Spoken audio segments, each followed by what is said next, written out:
আমি তো সবসময় চাইবো যে কাজ করি, দুই বাংলা মিলিয়েই কাজ করি। আমি খুবই চাই এবং ওপার বাংলার কাজের আমি নিজে খুবই গুণমুগ্ধ ভক্ত। একটা কাজের সুযোগ হয়েছিল চরকিতে একটা কাজ করার।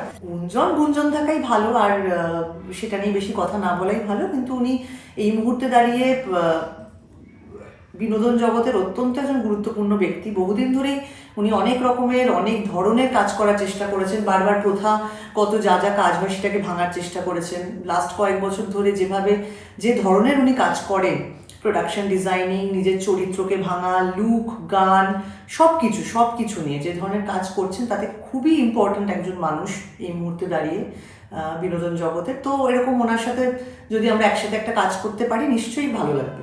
সেটা তো অবশ্যই প্রডিউসার বা ডিরেক্টর বলবেন। আমি তো সবসময় চাইবো যে কাজ করি, দুই বাংলা মিলিয়েই কাজ করি, কারণ ওপার বাংলায় এত ভালো ভালো কাজ হয়, এত ভালো অভিনেতা অভিনেত্রী, টেকনিশিয়ানস, ডিরেক্টর। আর একটা কাজের সুযোগ হয়েছিল চরকিতে একটা কাজ করার, কিন্তু সেটা কিছু আর কি বিঘ্ন ঘটাতে সেটা হয়নি। কিন্তু শুনেছি আমি যে আবার হতে পারে, সেটা হয়তো আর কিছুদিনেরই শুটিং বাকি ছিল, হলে পরে ভালো হয়। কারণ আমি খুবই চাই এবং ওপার বাংলার কাজের আমি নিজে খুবই গুণমুগ্ধ ভক্ত। তো কাজ হলে ভালোই হবে, কিন্তু সেটা তো আমার উপর নির্ভর করছে না, অবশ্যই যারা ছবি নির্মাতাদের উপর নির্ভর করছে।